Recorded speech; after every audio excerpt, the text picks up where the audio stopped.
Hi guys, this is Alexandra Gaffredo or Alex, and this is my screencast for Module 1.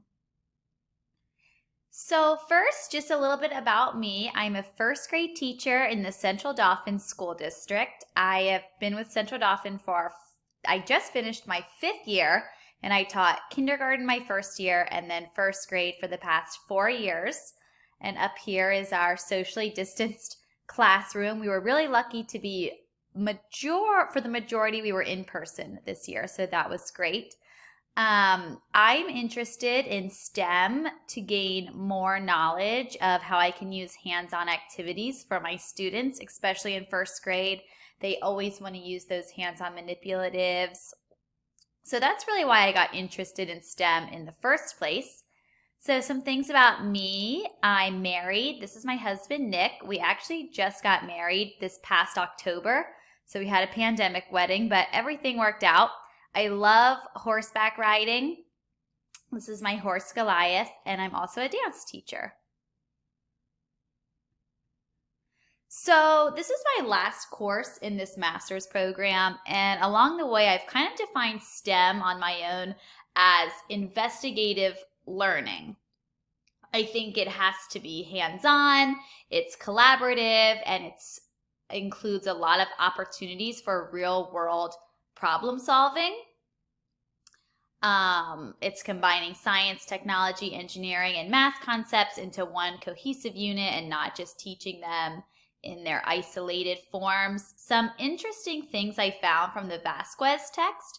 On page 4, it states that STEM is an interdisciplinary approach which removes traditional boundaries that separate the 4 disciplines. So I thought that was really interesting that you're kind of moving away from those traditional subjects and putting them all into one. And also I read that STEM is not a curriculum, but a way of organizing and delivering instruction. So in my own first grade classroom, before the pandemic, I felt like I really focused on incorporating STEM a lot more. And to be honest, I've slacked this year just with the going back and forth from hybrid to in-person to virtual. The students couldn't share materials. They had to be separated. So it was a little more difficult, and I'm hoping that next year we can just get things back to normal.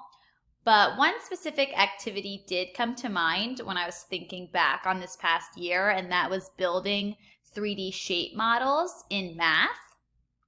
So the students were given a model, a foam shape of a 3D shape, which you can see down here, and then they had to recreate the shape using marshmallows and toothpicks, and it was really to solidify how many vertices the shapes had, how many sides, how many flat surfaces did the shape have, and they had to figure that out after constructing them and noticing that the marshmallow was what they had to use to be the vertice, and the toothpicks were going to be the sides.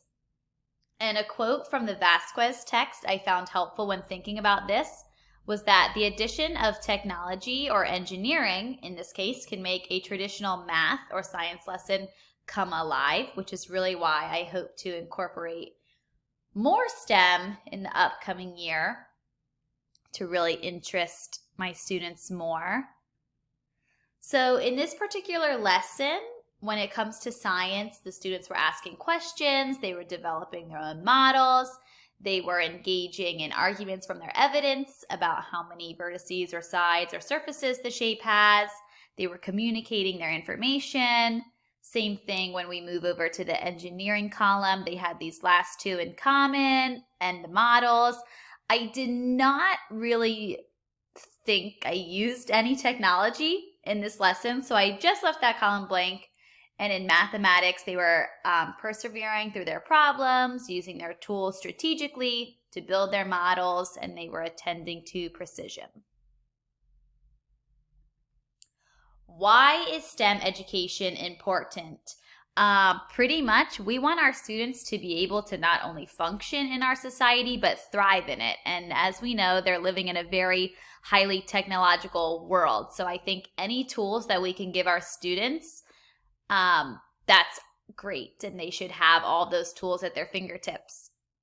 In the video, STEM Education, Why We Should Value STEM Education, Neil deGrasse Tyson states that these 4 principles are the drivers of our economy and we don't want to fall behind. So that really stuck out to me.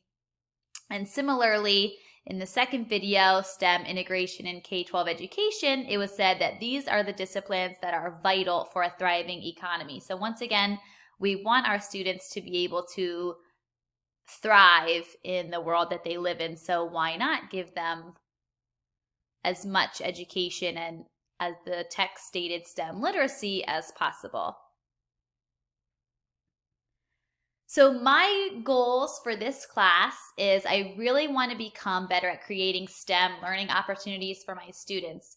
I know in the past it's been, okay, every Friday we're going to do a STEM activity, and I would put STEM under the schedule, but like the text stated, STEM's not a curriculum, it's just how you deliver your instruction. So just kind of getting better at daily incorporating little things and not always stating to my students, now we're going to do a STEM activity, but just kind of always having those 4 disciplines incorporated in a math lesson or in a science lesson, not always just labeling it a STEM activity. And one area I think I'm going to focus on is including more STEM in math. And favorite cartoon character was hard for me. I did not really have a favorite cartoon character, but once I started thinking about it, I realized it was Tweety. I love Tweety. So thanks everybody for listening, and I look forward to meeting all of you.